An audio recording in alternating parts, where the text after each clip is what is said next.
ఆండాళ్ దివ్య తిరువడిగళే శరణం.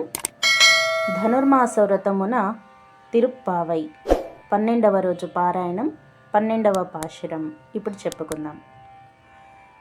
కనైత్తిళంగ తిరుమై కన్రుక్కిరంగి నినైత్తు ములై వళియే నిన్రు పాల్షోరా நனைத்தில்லம் ஷேராக்கும் நற்செல்வம் தங்காய் பனித்தலை வீழனின் வாசல் கடை பத்தி சிவத்தினால் தென்னிலங்கை கோமானை சைத்தாம் மனத்துக்கின்னியானை பாடவும் நீவாய் திறவாய் இனித்தானெழுந்திராய் ஈதென்ன பேருரக்கம் அனைத்தில்லத்தாருமறிந்தேலோரம்பாவாய் అனைతిల్లతారుమరిందేలోరెంబావాయ్.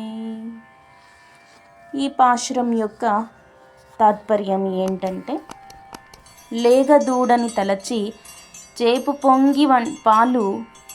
పొంగి పొర్లి చన్నుల నుండి కారే గోవుల పాలతో నీ ముంగిట బురదై ఉన్న సిరిగల తల్లి ఓ చెల్లి, తల మీద మంచు పడుతున్నా తడుస్తూ నీ వాకిట నిలిచి చక్కదనాల రామయ్యను కీర్తిస్తూ పాడుతున్నాం. నీకింకా వినబడలేదా? ఇకనైనా నిద్రలేవమ్మా తల్లి, లే ఇక్కడ అని అమ్మవారు పలుకుతున్నారు.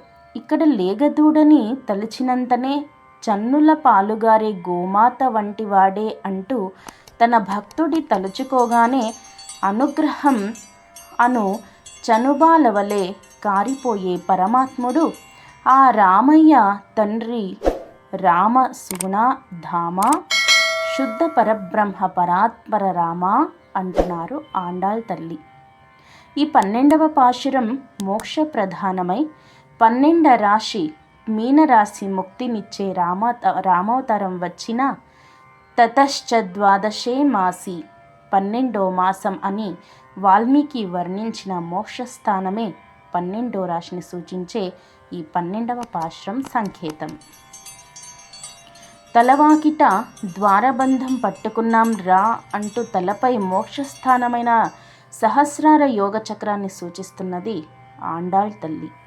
మోక్ష విద్యకు సంకేతంగా ఈ 12వ పాశురంలో ఆండాళ్ దివ్య తిరువడిగళే శరణం.